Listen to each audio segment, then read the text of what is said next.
Hello, my name is Laura Dowling. I am a supervising pharmacist for LloydsPharmacy. I'm here today to let you know that LloydsPharmacy pharmacists are available nationwide to help you and your family throughout all life stages. And today I'm going to talk about the most frequently asked questions I get asked in store about babies. All babies will experience some form of teething. Symptoms of teething are red and inflamed gums, red flushed cheeks. They will chew their fists, they may drool excessively, and some can even get nappy rash.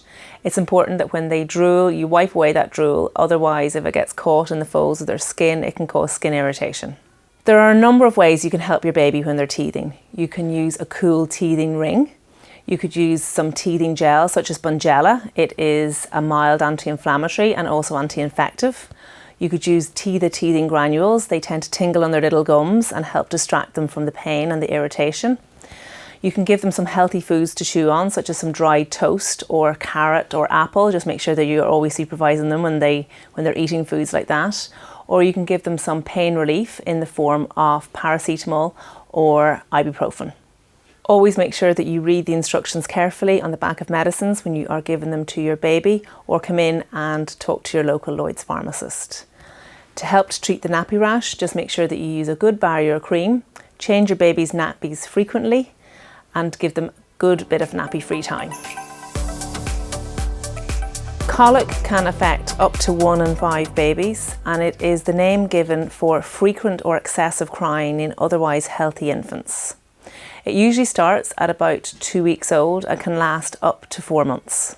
A baby has colic if they cry for more than 3 hours a day, for more than 3 days in the week, and for up to 3 weeks. It can be very upsetting for parents to see their baby crying with colic because it seems like they're in an awful lot of pain. And unfortunately, there is no treatment for colic, and we don't really know why babies get it, but we can help to manage colic and make things a little bit easier for everyone in the house. Symptoms of colic are restlessness.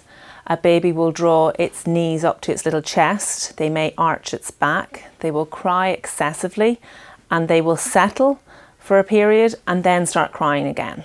With colic, crying is much more common in the evening time. Your baby can cry for many hours. Then your baby may settle and then start crying again. Also, your baby might become quite red in the face as well. But otherwise, your baby will seem healthy and happy and feed well and gain weight. So ways to help you manage your baby's colic would be to hold your baby close when he or she is crying. You could use a sling for this if you need to walk around the house. To hold your baby upright during feeds. To wind your baby frequently during feeds and certainly after feeds. Babies love warm baths, so you could distract them by giving them a nice little warm bath. Avoid overstimulation of your baby with lights and noise, crowded rooms, and passing your baby from person to person. A little gentle tummy massage can help in a circular motion, just to make sure it's not immediately after a feed.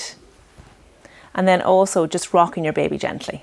For breastfed babies, make sure that you feed your baby upright. And also it's good to empty one breast fully before changing your baby onto the other breast.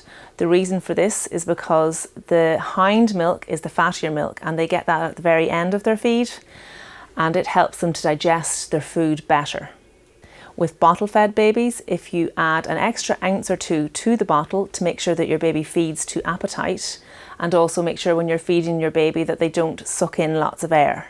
There are some products that you can buy over the counter in your local Lloyds pharmacy to help ease symptoms of colic in your baby.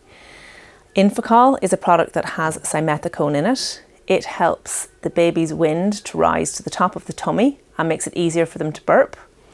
And then there is a product called Colic, which is a lactase enzyme, and it helps your baby to digest lactose in milk that little bit easier and may help with symptoms of colic. Reflux occurs when the contents of the stomach come up into the mouth. It is not the same as vomiting. Reflux can occur in up to 40% of babies, and the reason for it is because their esophagus or food pipe isn't fully developed. It usually begins at about 8 weeks old, and it resolves over time as the baby matures and as the baby's esophagus fully develops. Signs and symptoms of reflux are spitting up milk, refusing feeds, gagging or choking when feeding, coughing, hiccuping, and sometimes frequent ear infections. Reflux is not a problem if your baby is otherwise healthy and happy and gaining weight. Ways to help your baby with reflux is to give your baby smaller and more frequent feeds, hold your baby upright when feeding, hold your baby upright after feeding, and also to wind and burp your baby regularly. If formula fed, it's important that you don't chop and change your baby's infant formula.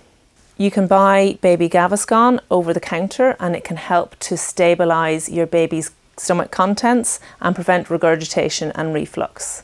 If you are in any way concerned about your baby's reflux, if they are projectile vomiting, if they seem unnecessarily irritated or upset, if they are running a temperature, if they are not gaining weight, make sure that you contact your GP. You can get loads more health and wellbeing advice from your local Lloyds pharmacy or from our website on lloydspharmacy.ie, and don't forget to follow us on Instagram and Facebook.